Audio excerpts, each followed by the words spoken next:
Berhubung dengan orang tanya ni, ada seorang nama apa, tuduh Nabi ni dia besar ni, dia bukan cerita-cerita kecil tuduh ustaz, kata kat ustaz lebih kurang ni, ustaz ni bukan Nabi.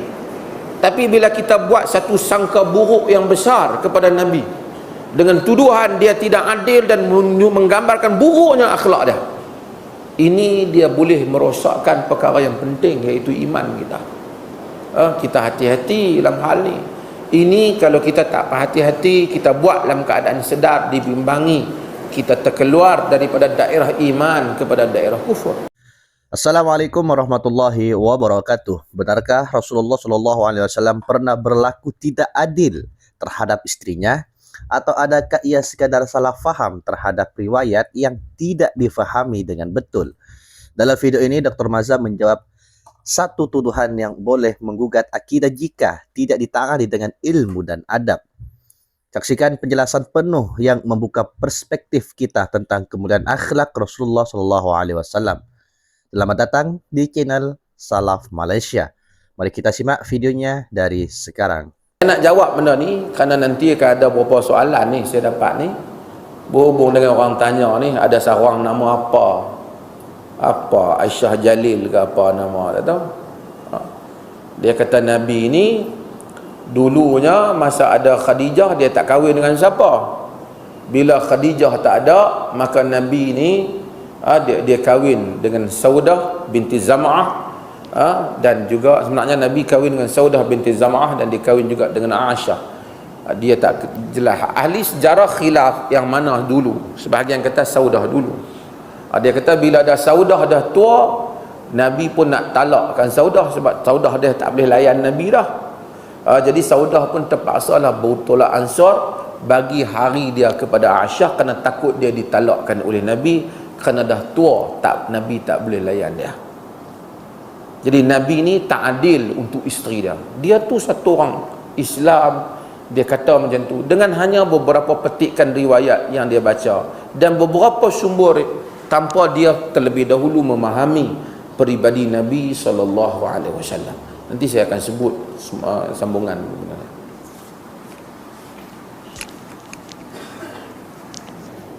Balik kepada kisah persoalan, saya sebut balik tentang persoalan tentang berhubung dengan Saudah binti Zam'ah.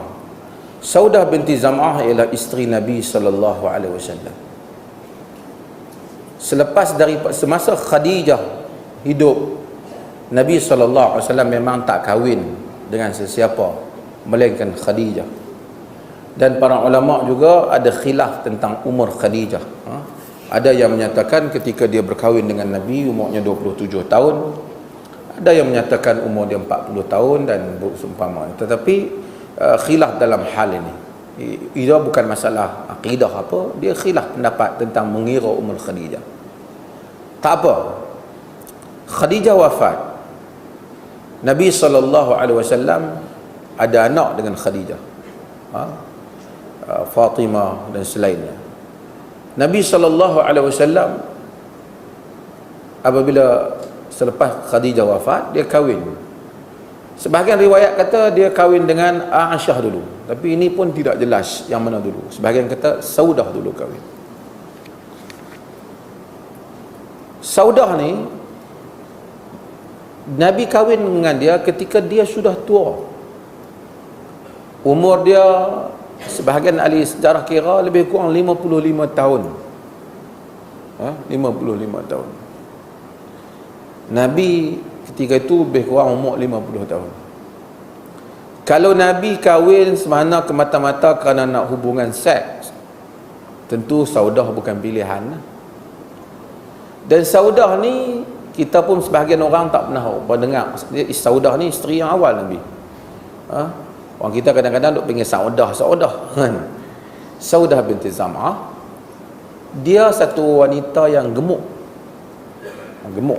Jasim, orang perempuan yang gemuk.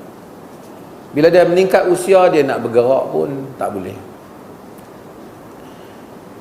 Riwayat-riwayat pada akhir umur Nabi SAW ataupun pada akhir-akhirnya, Saudah ni dia bertambah tua lah. Sebahagian ahli sejarah dia kata, dia buat andaian, hadis tak ada. Hadis tak jelas. Ada hadis yang sebut tentang Nabi nak talakkan Saudah kerana Nabi nak bercadang nak talakkan, Nabi yang talakkan Saudah. Kemudian selepas daripada tu Saudah kata, wahai Rasulullah, janganlah talak dia, rojoklah dia balik, pegang baju Nabi, rojoklah balik, dengan merayu pada Nabi, dan hari aku tu aku bagi kepada Aisyah. Lalu Nabi rojok pada dia. Riwayat ini dhaif. Rawi dalam hal ini dhaif. Ahmad Al-Ataridi yang disebut dalam riwayatnya dhaif, walaupun dia dianggap ada khilaf tentang dia, tetapi dia dhaif. Kita kena fikir macam ni. Nabi ini, dia Quran telah tentukan khabar yang sahih, innaka la'ala khuluqin azim. Nabi itu di atas akhlak yang paling tinggi. Riwayat yang sahih, innama bu'istu liutammima makarimal akhlak. Hanya aku ini diutuskan untuk menyempurnakan akhlak yang mulia. Tiba-tiba ada riwayat yang menyanggahi hal ini, maka kita kena tolak riwayat ini. Walaupun ada kitab-kitab yang sebut. Sebahagian kata Nabi talak dia, Saudah ni dia yang rasa Nabi nak talak dia sebab dia dah tua. Untuk dia bagi redha Nabi, dia bagi hari dia pada Aisyah. Kemudian orang tanya, mana keadilan? Tak ada juga riwayat yang kata Nabi buat keputusan nak talak dia. Walaupun hanya ahli penulis-penulis termasuk kitab tafsir kata kemungkinan Nabi nak talak dia, tapi tak ada riwayat Nabi kata nak talak dia. Andai kalau kata Nabi nak talak Saudah, andai ketika umur dia dah tua, ketika tu kita tak tahu apakah hakikat yang berlaku antara Saudah dan Nabi, kerana Nabi tak ceritakan apa yang berlaku.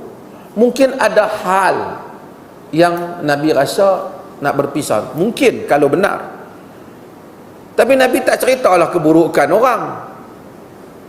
Tapi Saudah kata dalam riwayat, aku tidak memerlukan lagi lelaki kerana umur dia dah tua.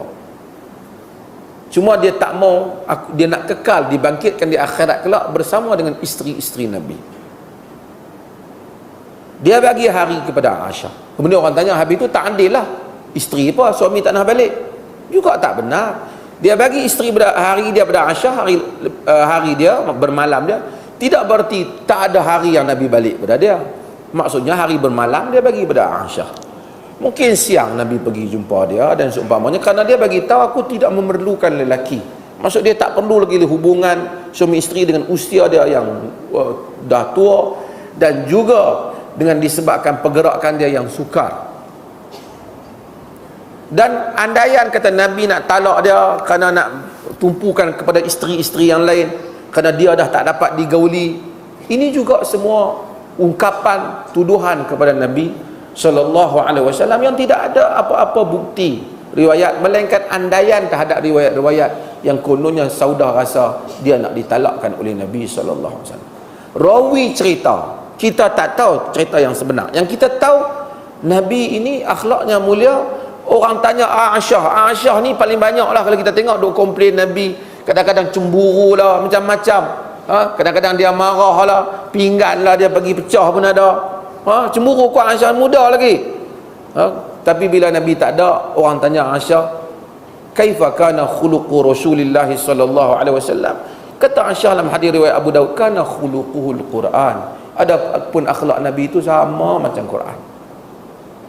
Tu dia sendiri dan isteri-isteri Nabi yang telah wafat, semuanya mengharap. Dia bertanya, ya Rasulullah, ayyuna asra'u luhuqan bik? Wahai Rasulullah, siapa di kalangan kami yang paling cepat untuk bertemu dengan engkau? Jadi Nabi kata, atwalukum yadan, yang mana paling panjang tangan di kalangan kamu. Kata isteri-isteri Nabi, mereka semua apabila Nabi dah wafat, mereka pakai ukur tangan mereka di dinding, tangan siapa panjang, supaya kita dulu jumpa dengan Nabi. Alhamdulillahirrabbilalamin. Akhirnya kita sudah bersama-sama menyimak, menyaksikan dan juga mendengarkan sebuah video yang sangat luar biasa, yang mana disampaikan langsung oleh Dr. Maza, dan kali ini sekilas saya akan mengomentari dan mengulang kembali apa yang sudah beliau sampaikan, dan di akhir saya akan berikan sedikit kesimpulan, gengs. Dalam video ini, Dr. Maza mengingatkan kita tentang satu perkara yang sangat penting dalam agama Islam, yaitu adab ketika berbicara mengenai Rasulullah Shallallahu Alaihi Wasallam.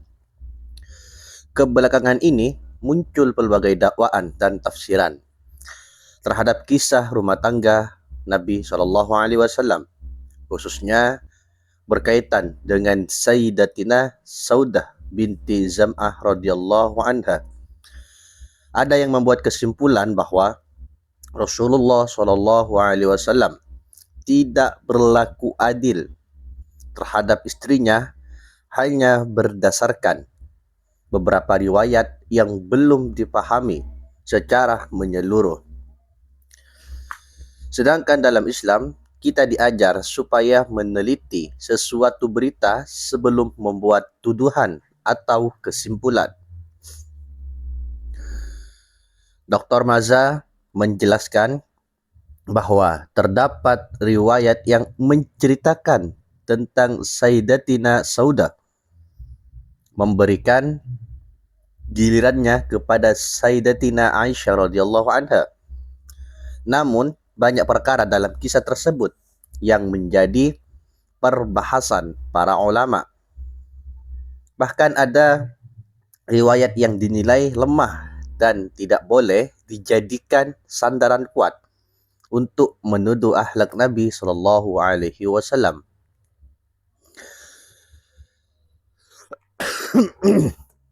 Apa yang lebih penting ialah ketika kita melihat kepada gambaran besar tentang pribadi Rasulullah Shallallahu Alaihi Wasallam, Allah sendiri memuji baginda dalam Al-Quran sebagai insan yang memiliki akhlak yang sangat agung. Rasulullah Shallallahu Alaihi Wasallam juga diutuskan untuk menyempurnakan kemuliaan akhlak. Maka tidak wajar seseorang dengan mudah membuat sangkaan buruk terhadap baginda hanya kerana memahami sesuatu riwayat secara terpisah daripada keseluruhan sirah dan ajaran Islam. Kita perlu ingat bahwa para istri Nabi SAW sendiri merupakan saksi paling dekat dengan kehidupan baginda. Apabila ditanya tentang akhlak Rasulullah SAW, Sayyidatina Aisyah radhiyallahu anha menjawab bahwa akhlak baginda adalah Al-Quran. Ini menunjukkan betapa mulianya pribadi Rasulullah SAW, sehingga dijadikan contoh terbaik untuk seluruh umat manusia. Pengajaran besar daripada kupasan ini ialah jangan terburu-buru menghukum atau membuat tuduhan terhadap Rasulullah Shallallahu Alaihi Wasallam. Jika terdapat riwayat yang kita kurang faham, rujuklah kepada para ulama yang berkelayakan dan lihatlah penjelasan yang lengkap. Jangan hanya mengambil sebahagian cerita lalu membina persepsi yang boleh merosakkan akidah dan iman.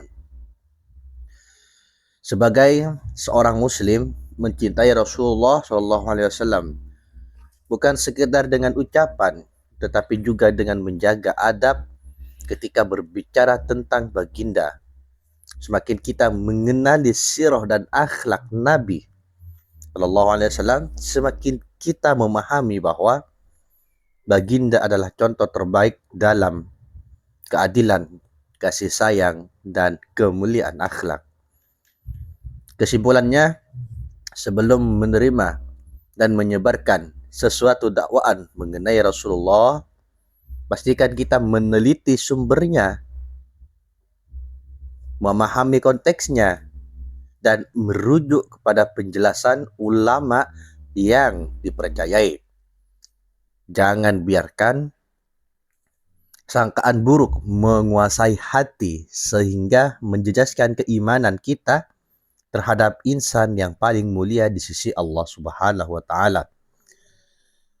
Jika Anda mendapat manfaat dari perkongsian ini, jangan lupa tekan like, kongsi, dan subscribe. Tinggalkan komen di bawah tentang pandangan Anda dan semoga kita semua senantiasa diberikan kefahaman yang benar serta kecintaan yang semakin mendalam kepada Rasulullah SAW. Terima kasih kerana menonton. Wallahu a'lam. Wassalamualaikum warahmatullahi wabarakatuh.